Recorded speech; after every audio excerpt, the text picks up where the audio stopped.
ଶ୍ରାବଣର ଶେଷାର୍ଦ୍ଧରେ ବର୍ଷା ଋତୁର ଆର୍ଦ୍ର କମଳ ସ୍ପର୍ଶରେ ସମସ୍ତଙ୍କ ତନ ମନକୁ ପ୍ରଫୁଲ୍ଲିତ କରେ। ସବୁଜ ଶାଢ଼ୀରେ ମଣ୍ଡିତ ଧରଣୀ ଆଣି ଲାଲି ଟୁକୁଟୁକୁ ସାଧବ ବୋହୂକୁ ଆଲିଙ୍ଗନ କରୁଛି। ଏହି ଅବସରରେ ସମସ୍ତଙ୍କୁ ମୁଁ ହାର୍ଦ୍ଦିକ ଅଭିନନ୍ଦନ ଜଣାଉଛି। ବରେଣ୍ୟ ବିଚାରକ ମଣ୍ଡଳୀ, ପୂଜ୍ୟ ଗୁରୁଜୀ ଗୁରୁମାବୃନ୍ଦ ଏବଂ ସ୍ନେହର ଛୋଟ ବଡ଼ ଭାଇ ଭଉଣୀମାନେ, ଆଜିର ଆଲୋଚ୍ୟ ବିଷୟ ହେଉଛି ଚରିତ୍ର ନିର୍ମାଣରେ ସଂସ୍କୃତି। ଏ ବିଷୟରେ ମୋତେ କିଛି କହିବାର ସୁଯୋଗ ମିଳିଥିବାରୁ ମୁଁ ମୋ ନିଜକୁ ଧନ୍ୟ ମନେ କରୁଛି। ସମ୍ ଉପସର୍ଗ କ୍ରୁ ଏବଂ ତୀର ସଂଯୋଗରେ ସଂସ୍କୃତି ଶବ୍ଦର ନିଷ୍ପନ୍ନ ହୋଇଛି, ଅର୍ଥାତ୍ ଜ୍ଞାନଗତ ଉତ୍କର୍ଷ, ଉଚ୍ଚ ଶିକ୍ଷା ଦ୍ୱାରା ଲବ୍ଧ ବିଦ୍ୟା, ବୁଦ୍ଧି, ଶିଳ୍ପ, କଳା, ରୁଚି ଆଦିର ଉତ୍କର୍ଷ ହିଁ ସଂସ୍କୃତି। ସଂସ୍କାର ଶବ୍ଦର ପରିବର୍ତ୍ତନ ରୂପ ହେଉଛି ସଂସ୍କୃତି ପରିବର୍ତ୍ତନ, ଯାହାର ଅର୍ଥ ହେଉଛି ଶୁଦ୍ଧିକରଣ ବା ପତିତ ଅବସ୍ଥାରୁ ଉଦ୍ଧାର, ପୂର୍ଣ୍ଣରୁ ପୂର୍ଣ୍ଣତର ଆଡ଼କୁ ଅଗ୍ରସର ହେବା ହିଁ ସଂସ୍କୃତି। ରୋମାନ ଭାଷା କଲଚର ଶବ୍ଦରୁ ଏହା ଆସିଅଛି। ଚରିତ୍ର ଗଠନ ପ୍ରଥମେ ଆରମ୍ଭ ହୁଏ ମାତୃଗର୍ଭରୁ। ତେଣୁ ପିଲାଟିଏ ଜନ୍ମ ହେବା ପୂର୍ବରୁ ମାଆକୁ ଗୀତା ଭାଗବତ ପଢ଼ିବାକୁ କୁହାଯାଏ, ମନ ନିର୍ମଳ ଶୁଦ୍ଧଚିତ ରଖାଯାଏ। କିନ୍ତୁ ଆଜିର ସମୟରେ ପିଲା ପାଇଁ ବାପା ମାଆଙ୍କ ପାଖରେ ସମୟ ନାହିଁ। ସମସ୍ତଙ୍କ ହାତରେ ତ ଗୋଟିଏ ଗୋଟିଏ ମୋବାଇଲ। ସମସ୍ତେ ନିଜ ନିଜ ଫେସବୁକ୍, ଇନଷ୍ଟାଗ୍ରାମରେ ନିଜର ଫ୍ରେଣ୍ଡ ଫଲୋଅର୍ସ ବନାଇବାରେ ବ୍ୟସ୍ତ। ତାହେଲେ ପିଲା ଶିଖିବ କ'ଣ, ଜାଣିବ କ'ଣ? କଥାରେ ଅଛି, ଥିଲେ ଥାଉ ପଛେ ଗୁଣ ହଜାର, ଚରିତ୍ର ନଥିଲେ ସବୁ ଅସାର। ଥିଲେ ଥାଉ ପଛେ ଗୁଣ ହଜାର, ଚରିତ୍ର ନଥିଲେ ସବୁ ଅସାର। ଜଳ ଯେତେ ସ୍ୱଚ୍ଛ ହୋଇଥିଲେ ମଧ୍ୟ ଯଦି ପାତ୍ରଟି ଅସ୍ୱଚ୍ଛ ହୋଇଥାଏ, ତେବେ ସେ ଜଳ ମଧ୍ୟ ସ୍ୱଚ୍ଛ ହୋଇନଥାଏ।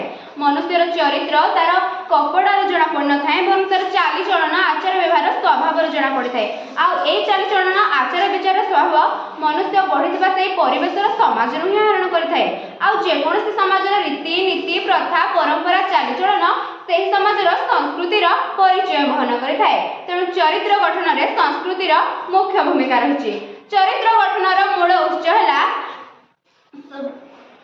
ସମାଜ ଓ ସମାଜର ଗୁରୁଜନଗଣ। ସେମାନଙ୍କର କାର୍ଯ୍ୟକଳାପ, ଚାଲିଚଳନ ଦ୍ୱାରା ଆକର୍ଷିତ ହୋଇ ଶିଶୁ ଚରିତ୍ର ଗଠନର ମୂଳ ଦୁଆ ଉପରେ ପଡ଼େ। ଆମ ସଂସ୍କୃତିର ଗୁରୁବାଣୀ ହେଉଛି ବହୁଜନ ହିତାୟ ବହୁଜନ ସୁଖାୟ। ତେଣୁ ଆମ ଭାରତର ସଂସ୍କୃତି ଚରିତ୍ର ଗଠନରେ ଶିଶୁକୁ ସୁନିପଣ ତଥା ସତ୍ମାର୍ଗୀ କରିବାରେ ସହାୟକ ହେଉଛି। ତେଣୁ ସର୍ବପ୍ରଥମେ ଆମେ ଆମ ନିଜକୁ ମାର୍ଜିତ କରିବା ବିଧେୟ। ଆମ ପଶ୍ଚିମାଞ୍ଚଳର ନୂଆଖାଇ ପର୍ବ ବ୍ୟକ୍ତି ବ୍ୟକ୍ତି ମଧ୍ୟରେ ଆଣିଦିଏ ମାନବିକତା ଓ ଭାତୃତ୍ୱ ଭାବନା। ଆମ ଓଡ଼ିଶାର ଲୋକପ୍ରିୟ ପର୍ବ ରଜ ସୂଚାଇ ଦିଏ ନାରୀମାନଙ୍କର ଗୁରୁତ୍ୱ କ'ଣ। ଆମ ସ୍ୱଭାବ କବି ଗଙ୍ଗାଧର ମେହେରଙ୍କ ତପସ୍ୱିନୀ କାବ୍ୟରେ ନାରୀର ଚରିତ୍ରକୁ ଖୁବ୍ ସୁନ୍ଦର ଭାବରେ ଦଗ୍ଧ ହେଲେ ହେବ ତ ଖାର, ତାହାକୁ କରାଇବି ପାଦ ପେଶାର, ଶେତରୁ କାଷ୍ଠ ନେଇ ବର୍ଦ୍ଧକି ହସ୍ତେ, କରାଇଦେବ ପ୍ରଭୁ ପାଦୁକା ମତେ। ଜାତି ଧର୍ମ ବର୍ଣ୍ଣ ନିର୍ବିଶେଷରେ ସମସ୍ତଙ୍କର ସକଳ ପୂର୍ବକ ପରିହାର ପୂର୍ବକ ସମସ୍ତଙ୍କ ମନରେ ସମ୍ଭାବନାପୂର୍ଣ୍ଣ ଆଣି ଏକତା ରଜ୍ୟରେ ବାନ୍ଧି ରଖୁଥିଲା ଭାଗବତ ଟୁଙ୍ଗି। ଆମ ଭାରତର ସଂସ୍କୃତି ବହୁତ ପୁରୁଣା। ସିନ୍ଧୁ ସଭ୍ୟତାଠାରୁ ଆରମ୍ଭ କରି ଗୁପ୍ତ ଯୁଗ, ମୌର୍ଯ୍ୟ ଯୁଗ, ବୈଦିକ ଯୁଗ ଠାରୁ ମହାମନୀଷୀଗଣ ଆମ ଭାରତୀୟ ସଂସ୍କୃତିକୁ ସମୃଦ୍ଧରୁ ସମୃଦ୍ଧତର କରିବାରେ ଲାଗି ପଡ଼ିଛନ୍ତି। ଆମ ସଂସ୍କୃତିର ଗୁରୁବାଣୀ ହେଉଛି ପରୋପକାରାୟ ପୁଣ୍ୟାୟ ପାପାୟ ପରପୀଡ଼ନମ୍। ଏହି ଉକ୍ତିରୁ ଏହା ଅନୁମେୟ ଯେ ଆମ ଭାରତୀୟ ସଂସ୍କୃତିର ଛତ୍ର ଛାୟା ତଳେ ଯେଉଁ ମାନବ ବଞ୍ଚି ରହିଛି ସେ କେତେ ଶୁଦ୍ଧ ଓ କେତେ ପବିତ୍ର। ଏଠି ଗାନ୍ଧୀ, ଗୋପବନ୍ଧୁ, ବିବେକାନନ୍ଦଙ୍କ ଭଳି ମହାପୁରୁଷ ଗୀତା, ଭାଗବତ, ବେଦ, ଶାସ୍ତ୍ର ଆଦିରେ ମନୁଷ୍ୟକୁ ଉତ୍ତମ ଚରିତ୍ର ଓ ଆମ ଭାରତୀୟ ସଂସ୍କୃତିକୁ ଗତିଶୀଳ କରାଇଛନ୍ତି। ତେବେ ଆଜିର ସମୟରେ ବ୍ୟକ୍ତିର ଚାରିତ୍ରିକ ସ୍ଖଳନ ଘଟିଛି। ପାଶ୍ଚାତ୍ୟ ସଂସ୍କୃତି ଓ ପରମ୍ପରାର ବଶବର୍ତ୍ତୀ ହୋଇ ମଣିଷ ନିଜର ମହାନ ତଥା ତୁଚ୍ଛ ସଂସ୍କୃତିକୁ ତୁଚ୍ଛ ମଣୁଛି। ନଖ ବଡ଼ ଥିଲେ କର କରତନ, ରଞ୍ଜି ଦିଅ ତହିଁ ଅଳତା ରଙ୍ଗ। ନଖ ବଡ଼ ଥିଲେ କର କରତନ, ରଞ୍ଜି ଦିଅ ତହିଁ ଅଳତା ରଙ୍ଗ। ନାକ ବଡ଼ ଥିଲେ ତାକଲେ ଛେଦନ, ଆଉ କି ହେବ ଶ୍ରେଷ୍ଠବ ଭଙ୍ଗ। ହଂସ ହିଁ କ୍ଷୀରମାର୍ଦ୍ଦତେ ତନ୍ମିଶ୍ରାତ୍ ବର୍ଜ୍ୟତ କହ। ଏଭଳି ଏକ ତେଣୁ ନିଜର ସ୍ୱାର୍ଥ ପାଇଁ ମନୁଷ୍ୟ ଘୃଣା, ଅହଙ୍କାର, ନିଜକୁ ଆତ୍ମର ପରିଶ୍ରୀକାରତା କରିଛି, ଯାହାର ପରିଣାମ ସ୍ୱରୂପ ପ୍ରତିଦିନ ଖବରକାଗଜରେ ଦେଖିବାକୁ ମିଳୁଛି ବଧୂ ହତ୍ୟା, ଭାତୃହତ୍ୟା, ଭ୍ରୂଣ ହତ୍ୟା, ଚୋରି, ଡକାୟତ, ଲୁଣ୍ଠନ। ଯାହାର ଏକ ଜ୍ୱଳନ୍ତ ଉଦାହରଣ ହେଉଛି ଅତୀତରେ ଘଟିଥିବା ସେହି ପରୀ ହତ୍ୟାକାଣ୍ଡ ଓ ସେହି ମଣିପୁରର ଟ୍ରାଜେଡି। ସତରେ ଆଜି ବି ଆମ ଛାତି ଥରି ଉଠେ।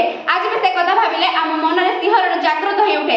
ସତରେ କ'ଣ ଏଇଟା ଆମ ସଂସ୍କୃତି? ଏଭଳି ଏକ ଘଡ଼ିସନ୍ଧି ମୁହୂର୍ତ୍ତରୁ ମୁକୁଳିବାକୁ ହେଲେ ଆମକୁ ଭାରତର ସେହି ମହାନ ସଂସ୍କୃତିକୁ ଆପଣେଇବାକୁ ପଡ଼ିବ।